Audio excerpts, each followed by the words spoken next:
Hi, I'm Krzysztof Pachulski, also known as Dalton. I'm a technical director at One More Level, the company behind Ghost Runner. We are working on a new project called Valor Mortis. Valor Mortis is a first-person Soulslike, which is kind of unusual. You are a soldier who joins Napoleon's army as the Foreign League, and you are sent to Eastern Europe and discover weird things happening. Unreal Engine 5 was chosen for Valor Mortis because, first of all, the team had already experience with UE4. Both Ghost Runner 1 and 2 were released with. And, this was a pretty obvious choice, but also Unreal Engine 5 gives us a lot of tools that kind of take some burden off our shoulders. We can then tailor Lumen, Nanite to our needs, and also things like world partition, which helps us build larger, more complex worlds. A lot of tools that are under the hood, like, for example, Horde that came in with UE5.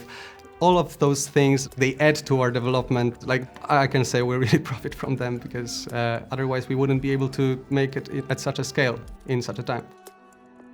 We're using world partition for Valor Mortis, even though the game is not completely open world. First of all, in Ghost Runners, we had pipeline obstacles, let's call it, when we had to deal with streaming ourselves. World partition, taking it off our hands, is one of the nicest things. Of course, it requires us to create new pipelines for our worlds. We had to learn a lot before we were able to use it properly. But right now, with one file per actor, data layers, all the features that world partition gives you together with streaming in editor, it all gives us this opportunity to be in this world without chunking it too much so that we cannot see it in the context as we work on it. From the very beginning, working on the art style of Valor Mortis, we've been paying a lot of attention to how the lighting works. So, of course, Lumen all the way. We did squeeze a lot from Lumen for our needs, especially the atmospherics that our game is just full of. You can see a lot of use of fog, a lot of use of lighting around that, and the global illumination that Lumen gives us allows us to light up parts of the world that usually would be either too dark or we would have to bake lighting manually, which would be another process to put in our pipelines, which is great that we don't have to do that. But also Niagara is helping a lot with particles that I feel like they're very much set in the world, and this is definitely thanks to a lot of control that we have from Niagara. And Nanite lets us create more detailed worlds and not pay that much of the cost. Of course, we are trying to keep some budgets, but we can make it much more detailed, much denser than we would be able to in the previous version of Unreal, with not much more extra work. Anyone? Is anyone? When working on the world for Valor Mortis, we focused a lot on the era. Of course, there's a lot of paintings from that era that we could take inspiration from. Our concept arts are sometimes indistinguishable from a painting from the era, or maybe we base some other parts of those paintings rather than concept art. The game actually looks like a painting to me, at least. That's what I see. We also have a lot of people who are super interested in the time frame in general, and they've been researching it on their own. We also have people who do fencing, and the audience noticed from our trailers or gameplay. This is some validation that is really nice to get from a player who would normally be seeing it as a uncanny valley.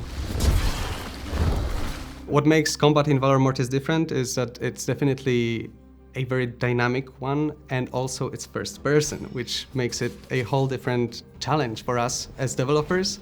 Because first of all, the way you see the world is different from the third person perspective.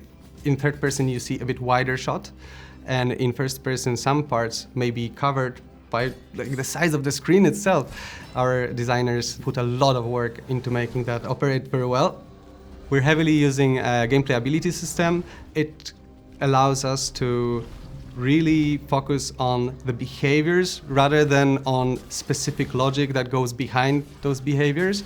And this, in turn, allows other people from the team, not only programmers, to contribute a lot into combat. So our designers have a lot of control in their hands, and they don't necessarily need to get deep into the system itself.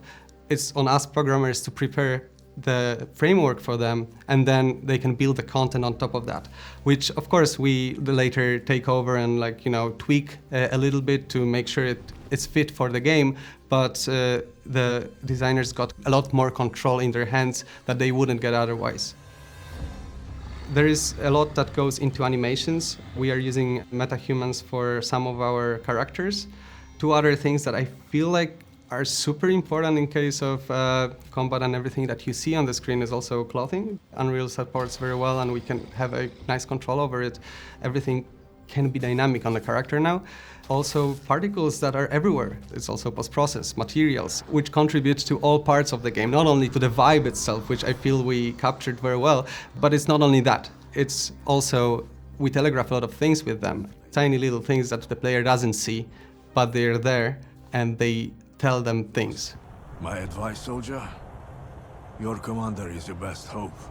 For us, access to source code that comes with Unreal Engine out of the box is critical. It gives us not only an opportunity to see the inner workings of the engine, but also to analyze the problems from the get-go. We're going to release on consoles and PC, and we heavily utilize device profiles for that reason, as well as Unreal Engine has a very robust build system with build graph, together with Horde, and also paired with Asset Manager, which is like in-engine. It gives us a lot of control to decide what kind of asset goes where, in what quality. This way we can deliver the best experience for our players, regardless of where they're playing. Valor Mortis will be released on PC and consoles in 2026, and you can go to valormortis.game to learn more about the project.